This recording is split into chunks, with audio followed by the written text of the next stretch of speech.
UEFA champions ലീഗിലെയും Spanish ലീഗിലെയും നിലവിലെ ചാമ്പ്യന്മാരാണ് Real Madrid. ഇത്തവണ കഴിഞ്ഞ സീസണിലെ മികവിന് അടുത്തെത്താൻ റയലിന് കഴിയുന്നില്ല. ചാമ്പ്യൻസ് ലീഗിൽ അപ്രതീക്ഷിത തോൽവികളിലൂടെ കിതയ്ക്കുന്ന റയൽ ലാലിഗയിൽ കിരീടം നിലനിർത്താനായി ഒന്നാമതുണ്ട്. ഈ സീസണിൽ നിരവധി പ്രശ്നങ്ങളാണ് റയൽ നേരിടുന്നത്. ഇതിലൊന്നാണ് മത്സരത്തിനിടെ കിട്ടുന്ന പെനാൽറ്റികൾ. അടുത്തിടെയുണ്ടായ പിഴവുകൾ ടീമിനുള്ളിലും ആരാധകർക്കിടയിലും അസ്വസ്ഥതയുണ്ടാക്കി കഴിഞ്ഞു. വലൻസിയയ്ക്കെതിരെ ബില്ലിംഗ്ഹാമും ലിവർപൂളിനും അത്ലറ്റിക്കോ ബിൽബാവയ്ക്കെതിരെ എംബാപ്പയും പെനാൽറ്റി നഷ്ടപ്പെടുത്തിയതിലെ അമർഷം കോച്ച് കാർലോ ആൻസലോട്ടി മറച്ചുവെച്ചില്ല. ഈ സാഹചര്യത്തിൽ പെനാൽറ്റി കിക്ക് എന്ന ഉത്തരവാദിത്തം ഏത് താരത്തിന് വിശ്വസിച്ച് നൽകാമെന്ന് തിരയുകയാണ് ആരാധകർ.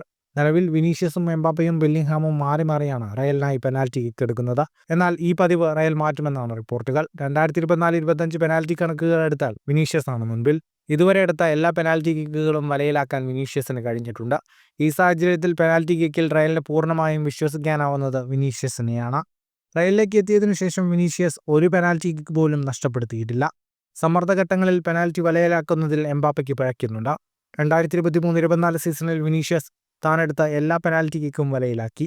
കണക്കുകൾ നോക്കുമ്പോൾ വിനീഷ്യസിനെ തന്നെയാവും കോച്ച് ആൻസലോട്ടി പ്രധാന പെനാൽറ്റി ടേക്കറായി പരിഗണിക്കുക. ഫുട്ബോൾ ലോകത്തെ കൂടുതൽ വാർത്തകൾക്കും വിശേഷങ്ങൾക്കുമായി സ്പോർട്സ് കഫേ സബ്സ്ക്രൈബ് ചെയ്യുക.